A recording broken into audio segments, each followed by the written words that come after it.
বরখন দি আছে এটো বরখন নহয় দে आशीर्वाद शांति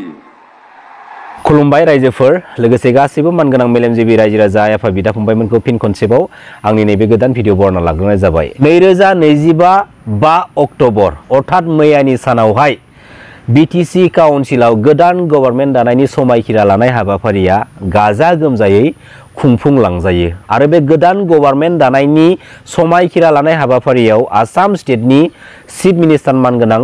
हेमन्त बिश्व शर्मा साराबो गाहाय आलासि महरै बाहागो लाफैदोंमोन आरो बे समायखिरा लानाय हाबाफारियाव बाहागो लाफैनानै मानगोनां हेमन्त बिश्व शर्मा सारा मीडियानि गेजेरजों जोंनि सिगाङाव गोबां माखासे इम्पर्टेन्ट बाथ्राफोरखौ फोरमायनानै गालाङो बेनिनि गेजेराव मोस्ट इम्पर्टेन्टलि 2003-10 फेब्रुवारि जा बिटिसि एकर्ड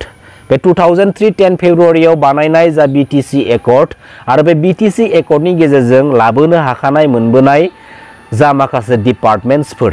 बै थाखानाय माखासे डिपार्टमेन्ट्सफोरखौ थांनाय 2020-27 जानुवारि बिटिआर एग्रिमेन्टनि गेजेरजों मानगोनां प्रमद बर' बिथांमोननि लिडिंआव माखासे बिटिसिआव थाखानाय डिपार्टमेन्ट्सफोरखौ आसाम स्टेटनो हरनाय माखासे नुथायफोरखौ जों नुनो मोनदोंमोन आरो बै माखासे डिपार्टमेन्ट्सफोरखौ आसाम स्टेटनो सालायनो हरनानै जानो हागौ मानगोनां प्रमद बर' बिथांमोन बायदि साब्रै साबासो लिडारफोरा बे बिटिसि काउन्सिल पलिटिकेल सिस्टेमाव पलिटिकेलि माखासे मोनथायखौ मोननो थाखायनो बे बिटिसिआव थाखानाय माखासे डिपार्टमेन्ट्सफोरजों लोगोसे बिटिसि एकर्डनि माखासे पावार एन्ड फांसनफोरखौबो गुलाय गुजाय खालामनाय माखासे नुथायखौ जों नुनो मोनदोंमोन दा दिनै बेवहाय मोनसे सोंथिया बेरखांदों जे दिनै जोंनि न'खराव थाखानाय जोंनि सिथ्लायाव थाखानाय माखासे मुवा बेसादफोरखौ गुबुननि न'खराव हरनानै गावनि न'नि सिथ्लायावनो दिनैयो राजानि बाहागोखौ मोननो नाजानायासो जोबोद लासिंसिं मोनसे बाथ्रा जानानै फैदों दिनैयो गावनि न'खराव थानाय माखासे मुवा बेसादफोरखौ गुबुननि न'खराव हरनानै दिनैयो गावनि न'खरखौनो दिनैयो बेंनो नाजानाय माखासे जा डार्टी पलिटिकल प्लेन पलिसि बे मोनसे प्लेन पलिसिया जुदि जोंनि माहारिनि सिस्टेमाव पलिटिकल प्लेटफर्मनि गेजेरजों खारबाय थानो सुजुग आरो सुबिदा मोनोब्ला बैफोर माखासे लिडार्सफोराल' राजा जानानै थागोन आरो जों बर' हारिनि बर' रायजो राजा आइ आफा बिदा फंबायमोना बैसोरनि माखासे गाज्रि पलिटिकेल नीतिनि गेजेरजों जों गावजों गावनि गेजेरावनो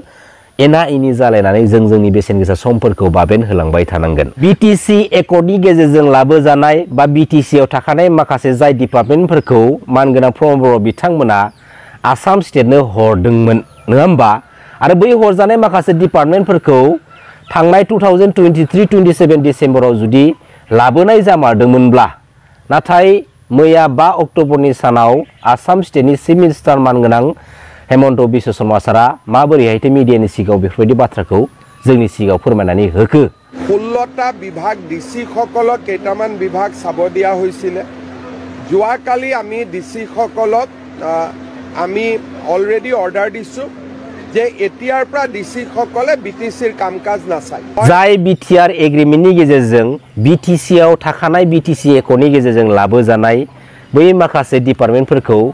आसाम स्टेटनो हरफिननाय जादोंमोन बै हरफिननाय समाव बर' हारिनि माहारियारि आफादफोरनि बै गोख्रों गोख्रों माखासे लिडारफोर जाय माखासे लिडारफोरा प्रमद बर' बिथांनि सापर्टिं रुलाव थानानै बाथ्रा बुंबाय थादों बा प्रमद बर' बिथांमोननि इउपिपिएल पार्टिनि सापर्टिं रुलाव थानानै खामानि मावबाय थादों बैसोरो बै समाव मानो खुगासिनानै बाथ्रा बुंनो हादिया बुंनो हायैनि गुबै जाहोनानो जाहैबाय मा जे माबाफोर जुदि बाथ्रा बुङोब्ला मानगोनां प्रमद बर' बिथांमोननि पलिटिकेल सिस्टेमाव थाफानानै जेरैबायदि पलिटिकेलि सुबिदा मोनदों बैफोरबायदि सुबिदाया माने गोमागोन जायनि थाखाय बै माखासे समफोराव बिसोरो खुगाखौ मुथिनानै दिनै लानांगौ बायथ' जानानै फैदोंमोन दा दिनैयो मोनसे बाथ्रा बुंबावगोन आङो जेब्ला समाव आसाम स्टेटआ गावसोरनि आसाम एसेम्ब्लिनि जिथु बाजेट सेसनखौ जोंनि बे बिटिसि काउन्सिलाव खुंफैदोंमोन ना बिटिसि एसेम्ब्लियाव बे आसाम एसेम्ब्लिया बिटिसि एसेम्ब्लियाव खुंफैनाय हाबाफारिखौ लानानै ओरैबायदि गोग्गा गोग्गा बाथ्रा बुंदोंमोन मानगोनां प्रमद बर' बिथांमोना लोगोसे माहारियारि आफादनि सानैसो गोख्रों गोख्रों दैदेनगिरिफ्रा नाथाय जों बै सानावनो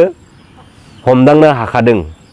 जे थारैनो बिटिसि काउन्सिल पलिटिकेल सिस्टेमखौ बा जोंनि बिटिसिखौ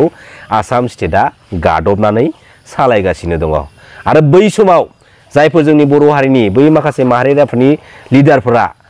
बा बै माखासे सामसागिरिफ्रा बै समावनो गोथौ गोसोजों जुदि साननानै हमदांनो नाजानायमोनब्ला बै सानखालिनो हमदांनो हागौमोन। नाथाय माखासे लालसनि थाखाय माखासे व्यक्तिगत गावनि पार्सनेल स्वार्थबादिनि थाखाय बिसोरो मा मिथिब्लाबो मिथिबायदि जानानै गावबा गावनि बेनिफिट्सखौ बिसोर लाबाय थादोंमोन। दा दिनैयो बे बिटिसि काउन्सिल पलिटिकेल सिस्टेमनि गेजेरजों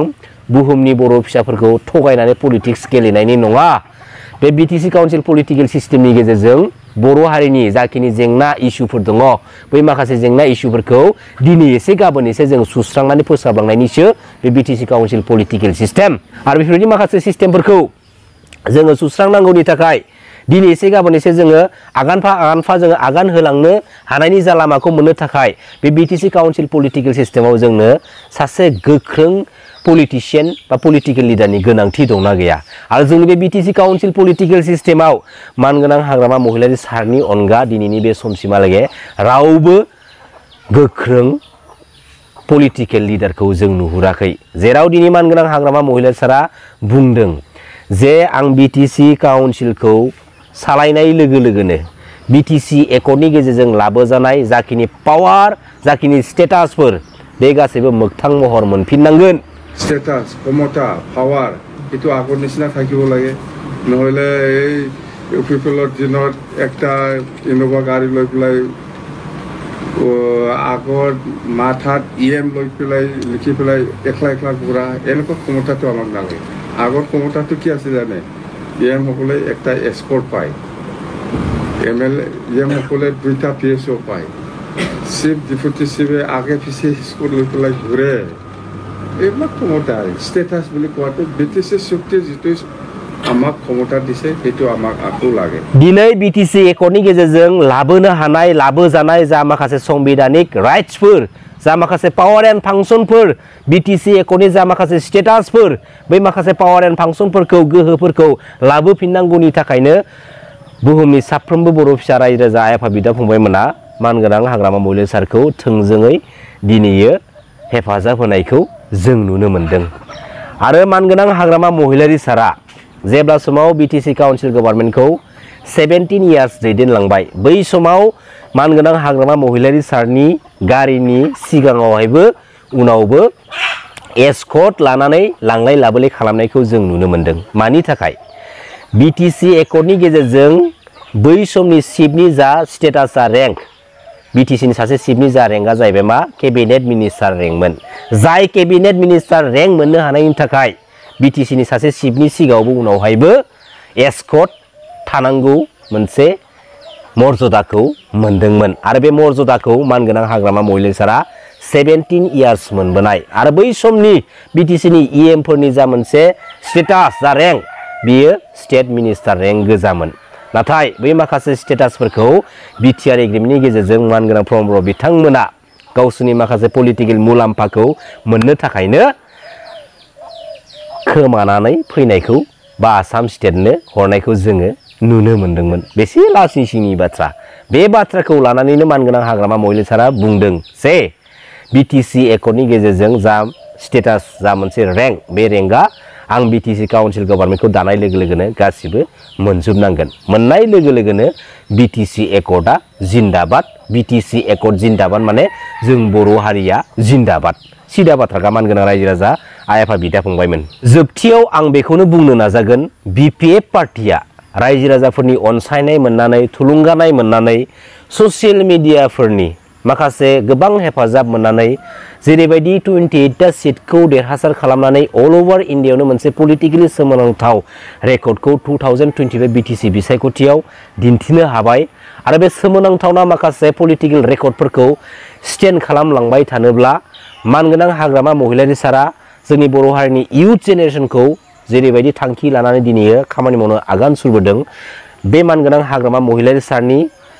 इयुथ जेनेरेसनखौ लानानै थांखि लानानै सिमां सुजुनानै खामानि मावनाय हाबाफारियाव जों बयबो लैहोर लैहोर हेफाजाब होनांगौ। अब्लानो जों बे BPF पार्टिखौ फैबाय थानाय 15 बोसोरल' नङा 20 बोसोरल' नङा 25 बोसोरल' नङा बिटिसि काउन्सिल पलिटिकेल सिस्टेमाव जों अरायसम स्टेन्ड खालामलांबाय थानो हानांगोन। नाथाय बे बिटिसि काउन्सिल पलिटिकेल सिस्टेमनि गेजेरजों जेन बुहुमनि रावबो बर' फिसाफोरा इनाय अनागारि दा खालामजा रावबो बे बिटिसि काउन्सिल पलिटिकेल सिस्टेमनिफ्राय जेन अयथासार खालामजानाय माखासे नुथायखौ जों नुनो मोननाङा खारन बे बिटिसि काउन्सिल पलिटिकेल सिस्टेमाव बुहुमाव जेसेबांखिनि बर' फिसाफोर दङ साफ्रोम बर' फिसाफ्रा बिहोमा दङ बे बाथ्राखौ जों बयबो गोसोआव लाखिनो रोंनांगोन गोजोन्थों खुलुमबाय जय बर' हारिनि जय बर' बिमानि